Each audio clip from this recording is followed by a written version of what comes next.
Hello, nonprofit CEOs. I'm thrilled to give you a guide to board orientation.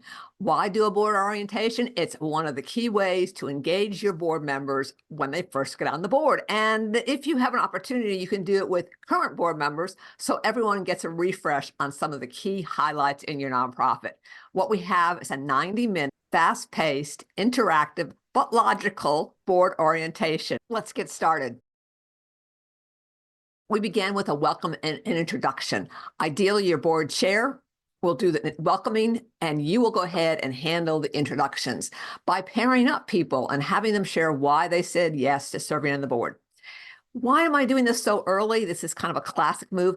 It's because I want your board members to know someone else and begin to have a relationship with them before they're under a stressful situation in a future board meeting. Step number 2, revenue streams. This may feel illogical to your board members, but it's perfectly logical to anyone who's been around nonprofits that how nonprofits are funded is critical, and it will be part of what happens in every board meeting. This segment is ideally done by either your financial person or your development staff, and to share what your income streams are now and where you would like them to be. Because if mission is the heart of your nonprofit, revenue is its blood. The third step is a history lesson. It's a look back so you can move forward. Invite a new staff member or perhaps a newer board member to go ahead and share the history of the organization. They're going to pull out 3 to 5 points about what's happened. How did you get here? When were you founded? Key leadership changes.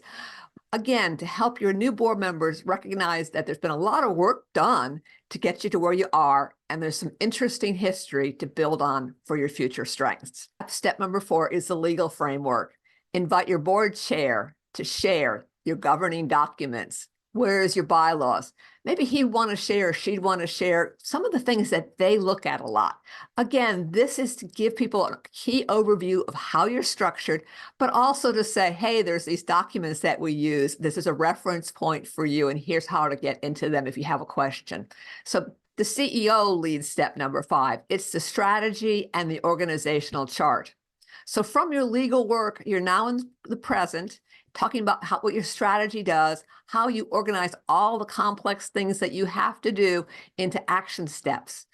And then even more into what does that look like, the organizational chart shows a visual layout of how the organization is functioning now. You also want to share a list of the responsibilities and roles of the board.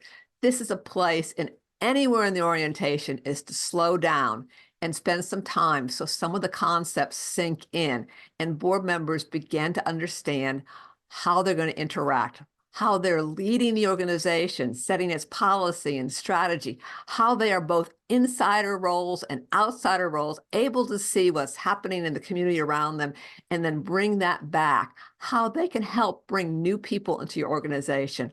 So it's a great place in the orientation to just have everyone settle in and do some thinking. After all that thinking, it's time to bring your board in step 7 on a tour of your organization.